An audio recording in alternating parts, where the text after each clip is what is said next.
बेटा आपका नाम क्या है? सोफिया। कितनी बड़ी हो गई ना। आप लोग कौन अंकल आंटी? अरे अंकल आंटी नहीं बेटा, हम आपके मम्मी डैडी है। दीदी जीजा जी आप ये लो, आज से इस बच्ची का ध्यान तुम्हें ही रखना है। मैं इस बच्ची को नहीं पाल सकती। अभी मैं अपने करियर के बिल्कुल पीक पे हूँ और मैं बिल्कुल भी नहीं चाहती कि इस बच्ची की वजह से मेरा फोकस आउट हो, इसलिए मैं इस बच्ची को और नहीं पाल सकती। दीदी आप नहीं जानती, आपने ये बच्चा देके मुझ पे कितना बड़ा एहसान किया है। आप तो अच्छे से जानते हो कि डॉक्टर ने मुझसे कहा था कि मैं कभी मां नहीं बन सकती। और बेटा मैं संकट मोचन हनुमान हूँ, मैं तेरे सभी संकट दूर कर दूंगा। तू इस वीडियो को लाइक करके चैनल को सब्सक्राइब कर ले और कमेंट में जय श्री राम लिख दे। मैं आपसे वादा करती हूँ कि इस बच्ची को ना मैं बिल्कुल अपनी बच्ची की तरह पालूंगी, किसी भी चीज की कोई कमी महसूस नहीं होने दूंगी।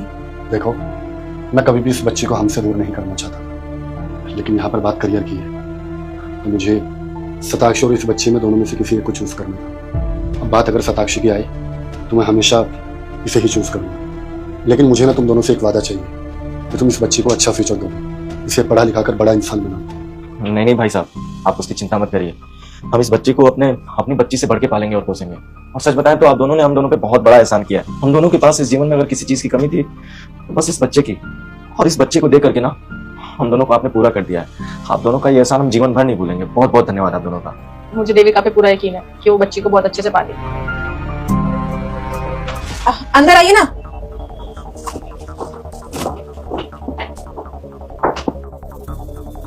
आप लोग बैठो, मैं आती हूँ।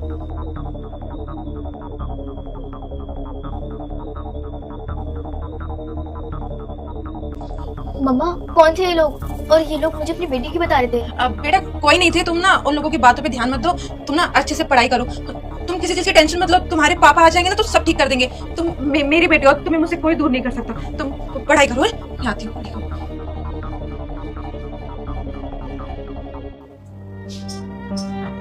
जीजू दीदी अचानक कैसे आना हुआ? पिछले 7 साल से तो आप लोगों ने कोई खबर नहीं ली।